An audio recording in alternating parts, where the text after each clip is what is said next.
Tirant lo Blanc, la librería empezó hace 35-36 años, en torno al 76, y principalmente es una librería enfocada, siempre con vocación universitaria, siempre al ritmo un poco de la demanda del mundo universitario, sí.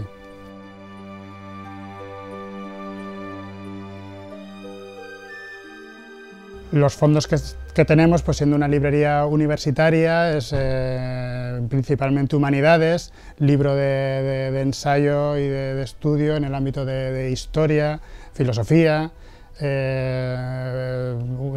sociología, psicología, la pedagogía, filología española, filología catalana, y siempre pues teniendo también cabida para pues, las últimas también novedades y en el ámbito de literatura en general y narrativa.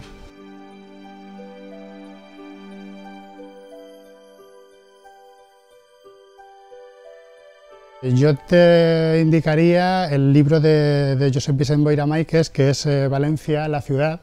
Es una historia de Valencia, pero sin ser una historia, ¿cómo decirte? No es una historia muy didáctica, sino es una historia basada un poco en más vivencial, más en elementos que marcan al autor. Es una historia de Valencia que se hace muy llevadera y muy ágil también de leer.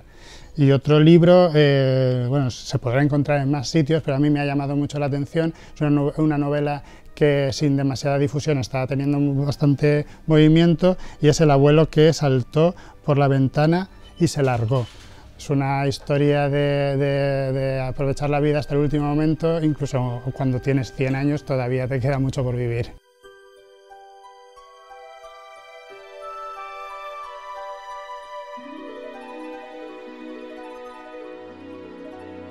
Pues en la caseta de Tirant lo Blanc este año vamos a intentar tener siempre intentas adivinar qué es lo que la gente puede buscar, y como no puede ser, pues al final tienes que seleccionar tú.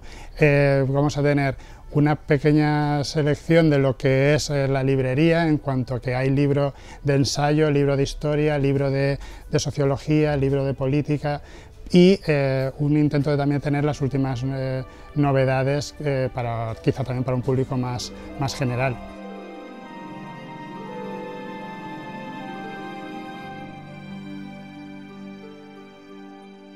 Pues como os hemos comentado, para cualquier necesidad que tengáis en tema de libros, incluso aquellos que creéis que no se pueden conseguir, os esperamos en la librería Tirant lo Blanc, en Artes Gráficas, para poderos atender. Y puntualmente también estamos en la Feria del Libro, en nuestra caseta, para cualquier cosa que podáis necesitar. Os esperamos allí.